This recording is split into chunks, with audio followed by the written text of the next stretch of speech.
লেবাননের রাজধানী বৈরুতে হামলার প্রতিক্রিয়ায় ইসরায়েলে ক্ষেপণাস্ত্র হামলা চালিয়েছে ইরান। এর জবাবে ইরানের রাজধানী তেহরান ও অন্যান্য শহরে বিমান হামলা চালিয়েছে ইসরায়েল। দক্ষিণ লেবাননে ইসরায়েলের চলমান হামলা বন্ধ করার জন্য ইসরায়েলকে হুঁশিয়ারি দিয়ে আসছিল ইরান। রবিবার স্থানীয় সময় রাত প্রায় 10টার দিকে ইসরায়েল লক্ষ্য করে ক্ষেপণাস্ত্র হামলা শুরু করে তেহরান। ইসরায়েলের উত্তরাঞ্চল লক্ষ্য করে অন্তত 10টি ব্যালিস্টিক ক্ষেপণাস্ত্র ছোড়া হয়েছে। এদিকে যুক্তরাষ্ট্রের প্রেসিডেন্ট ডোনাল্ড ট্রাম্প জানিয়েছেন, এই হামলা পাল্টা হামলার ফলে শান্তি চুক্তিতে কোনো প্রভাব পড়বে না। ইরান ও ইসরায়েলের পাল্টাপাল্টি হামলার বিষয়ে কথা বলতে স্টুডিওতে রয়েছেন আন্তর্জাতিক ডেস্কের সহকর্মী সাইফুর রহমান শিশির। শিশির, আপনাকে স্বাগত। তেহরান ওয়াশিংটনের মধ্যে যে আলোচনা চলছে, সেখানে ইসরায়েল এবং ইরানের যে পাল্টাপাল্টি হামলা চালাচ্ছে, এই অবস্থায় পরিস্থিতি কেমন দেখছেন?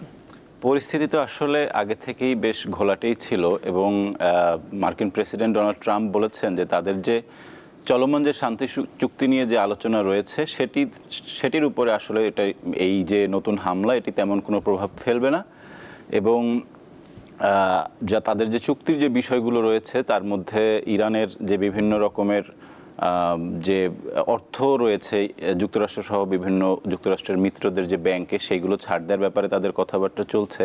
তো শান্তি চুক্তি নিয়ে যে আলোচনাটি সেটি আসলে তাদের যে ভূ রাজনীতি, দ্বিপাক্ষিক সম্পর্ক, সেইগুলোর উপরে ভিত্তি করে আসলে শান্তি আলোচনার মতো এগিয়ে যাচ্ছে।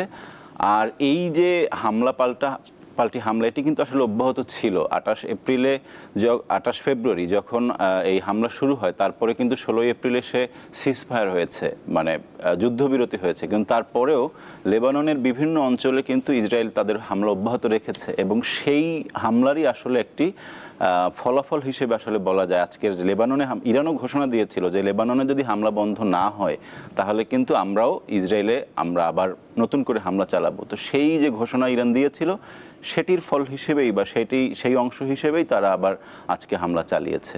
জি, আমি আরেকটু জানতে চাবো যে যুদ্ধ ওয়েস্ট এশিয়ার দেশগুলোতে ছড়িয়ে পড়েছে, সেটার আশঙ্কা কেমন দেখছেন? কি হতে পারে?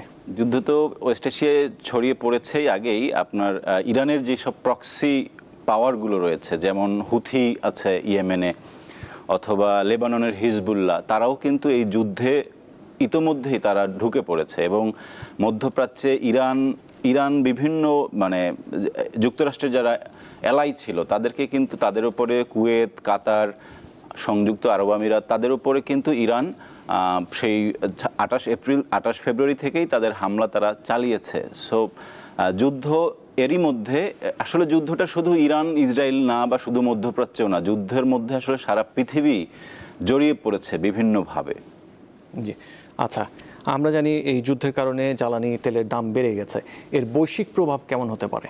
হ্যাঁ, আজকে আপনি দেখবেন যে কালকে যে যখন হামলা হলো তারপরেই কিন্তু এশিয়ার বাজারে তেলের দাম বৃদ্ধি পেয়েছে এবং এরই মধ্যে এশিয়ার বেশ কিছু দেশ, কম্বোডিয়া, লাওস, এ সমস্ত দেশে কিন্তু মোটামুটি 50%-এর উপরে তাদের যে তেলের দাম এটি কিন্তু বেড়েছে এবং এশিয়া আফ্রিকার বিভিন্ন দেশ তারা এই জ্বালানি নিয়ে, কারণ এই দেশগুলোর জ্বালানি আমদানি করতে হয়, তাদের নিজস্ব জ্বালানি উৎপাদন বা এই যে ব্যবস্থাটি নেই, সে কারণে তাদের জ্বালানিটা পুরোটাই আমদানি নির্ভর। সো সেখানে এরই মধ্যে এশিয়ার বাজারে বেড়েছে এবং এশিয়ার বেশ কিছু দেশ অলরেডি এটা নিয়ে তারা স্ট্রাগল করছে, তাদের আসলে বেশ বড়সড় ঝামেলায় তারা পড়েছে তেলের বাজার নিয়ে। তো এটি আরও অস্থিতিশীল হবে তেলের বাজার, সেটি আসলে আন্তর্জাতিক বিভিন্ন গণমাধ্যম বা আন্তর্জাতিক বিশ্লেষকরা বলছেন, ধারণা করছেন।